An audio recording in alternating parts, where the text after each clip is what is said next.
আসসালামু আলাইকুম সবাই কেমন আছেন? আশা করি আল্লাহর রহমতে অনেক ভালো আছেন। আসলে রোজার মাসে এত বেশি ব্যস্ত থাকি, কখন কোন দিক দিয়ে সময় চলে যায় বোঝাই যায় না। নামাজ পড়া, কোরআন শরীফ পড়া, রান্না বান্না, কোন দিক দিয়ে সময় যায় বোঝাই যায় না। তাই আমি মনে করি ঘরের কিছু কাজ গুছিয়ে রাখলে রোজার মাসের দিনগুলো আরও অনেক বেশি সহজ হয়।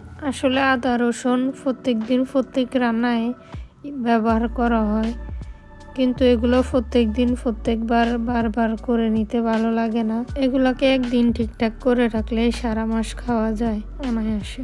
এগুলাকে একটু প্রিপারেশন করে ফ্রোজেন করে রাখলে বা কিছুটা নর্মাল ফ্রিজে রাখলে হাতের কাজগুলো আরও সহজ হয়ে যায়।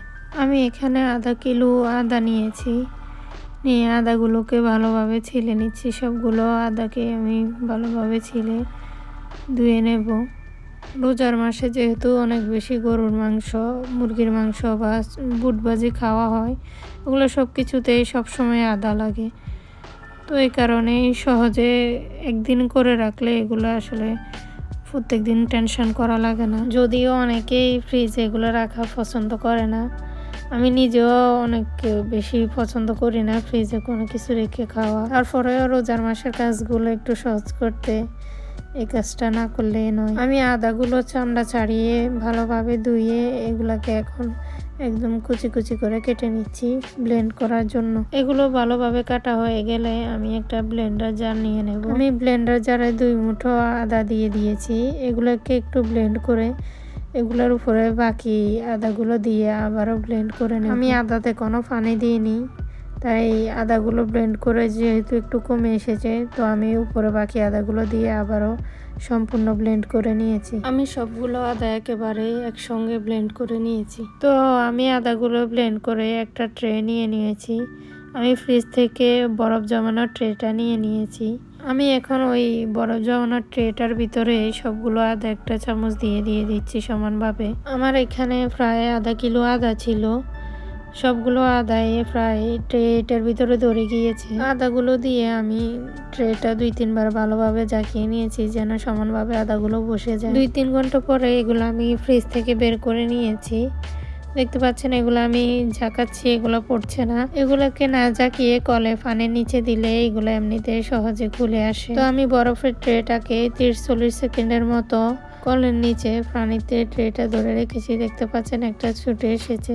এখন ট্রেটা উল্টে ঝাঁকিয়ে দিলে সবগুলো কিউব খুলে আসবে। এভাবে আপনারা যত খুশি তত আদা ব্লেন্ড করে ফ্রিজে রেখে দিতে পারেন। শুধু রান্নার সময় বের করে একটা কিউব মশলার সাথে দিয়ে কষিয়ে রান্না করলেই হয়ে যাবে। এখন আমি আপনাদের সাথে শেয়ার করব আমি রসুন কিভাবে সংগ্রহ করেছি। আমি রসুন ও আদার মতো একই প্রসেসে করে নিয়েছি। আমি এখানে 1 কিলোর মতো রসুন নিয়েছি, নিয়ে এগুলোকে কুচি কুচি করে কেটে ব্লেন্ড করে নিয়েছি মিহি করে। আমি আদা বা রসুন কোনোটাতে ব্লেন্ড করার সময় কোনো পানি ইউজ করিনি। আমি পানি ছাড়াই সম্পূর্ণ আদা রসুনগুলো ব্লেন্ড করে নিয়েছি। আমি রসুনগুলো ব্লেন্ড করে আবার একটা বরফের ট্রে নিয়ে নিয়েছি। বরফের ট্রেটাতে আগের মতোই সেমভাবে আমি সবগুলো রসুন দিয়ে দেব। এই ট্রেটাতে যেহেতু আধা কিলোর মতো আদা রসুন ধরে, তো আমি বাকি রসুনগুলো আমি নর্মাল ফ্রিজে রেখে দেব।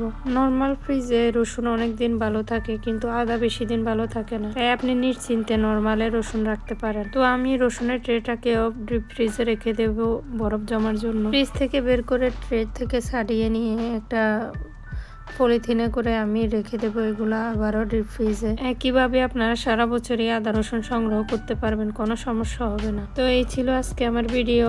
সবাই ভালো থাকবেন। আল্লাহ হাফেজ।